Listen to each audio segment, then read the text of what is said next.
మనం breaking news చూస్తున్నాం. ప్రకాశం జిల్లా తుర్రుగుడిపాడులో దారుణం జరిగింది. సహజీవనం చేస్తున్న వ్యక్తి మర్మాంగాన్ని కత్తితో కోసింది ప్రియురాలు.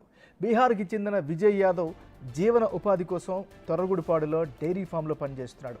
విజయ్ యాదవ్ భార్య బీహార్లోనే ఉంటుంది. అయితే ఇక్కడ అదే రాష్ట్రానికి చెందిన సీత అనే యువతతో విజయ్కు పరిచయం ఏర్పడింది. అలా వారిద్దరూ తుర్రుగుడిపాడులోనే సహజీవనం చేస్తున్నారు. ఈ క్రమంలో విజయ్ తన సంపాదనంతా తన భార్యకి ఇస్తున్నాడని, తనను సరిగ్గా పట్టించుకోవడం లేదని అతని మర్మాంగంపై దాడి చేసింది. ఆ తర్వాత ఆమెనే ఆ విషయాన్ని డైరీ ఓనర్కి చెప్పింది. వారు విజయ్ను ఒంగోలు రిమ్స్ తరలించి ట్రీట్మెంట్ ఇస్తున్నారు.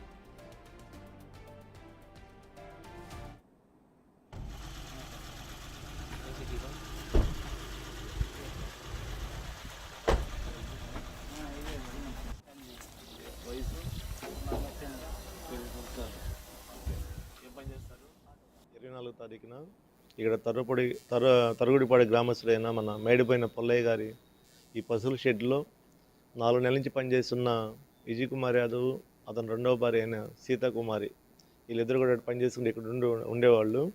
వాళ్ళు ఇంటర్నల్గా పరస్పర గొడవల మధ్య నిన్న మధ్యాహ్నం అతను నిద్రపోతున్న సమయంలో ఆ సీతాకుమార్ అనే కూరగాయలు కట్ చేసుకుని చాకుతో అతని యొక్క పెనీస్ కొంత కట్ చేసి ఇక్కడ నుంచి వెళ్ళిపోవడం జరిగింది.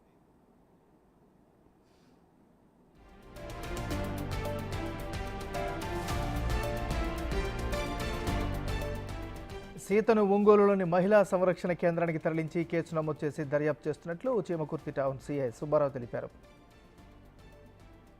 ఇక ఈ ఘటనకు సంబంధించి తాజా సమాచారాన్ని మా రిపోర్టర్ జయరాం అందిస్తారు. జయరాం. నాగరాజ్, ప్రకాశం జిల్లా చీమకుర్తి మండలం తొరుగుడిపల్లిలో దారుణం చోటు చేసుకుంది.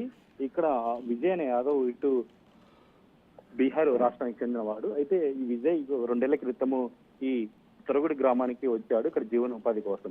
అయితే జీవనోపాధి కోసం విజయ్ విజయ్తో పాటు సీత అనే ఒక ఆమెను కూడా అయితే ఇద్దరు కూడా సహజీవనం చేస్తున్నారు. అయితే ఈ గ్రామంలో వీళ్ళిద్దరు కూడా భార్య భర్తలని నమ్మించి కూడా అయితే అక్కడ జీవనం సాగిస్తున్నారు. అయితే నిన్న ఏం జరిగిందంటే ఆల్రెడీ ఈ సీత అనే ఆమె ఈ విజయ్కి రెండో భార్య.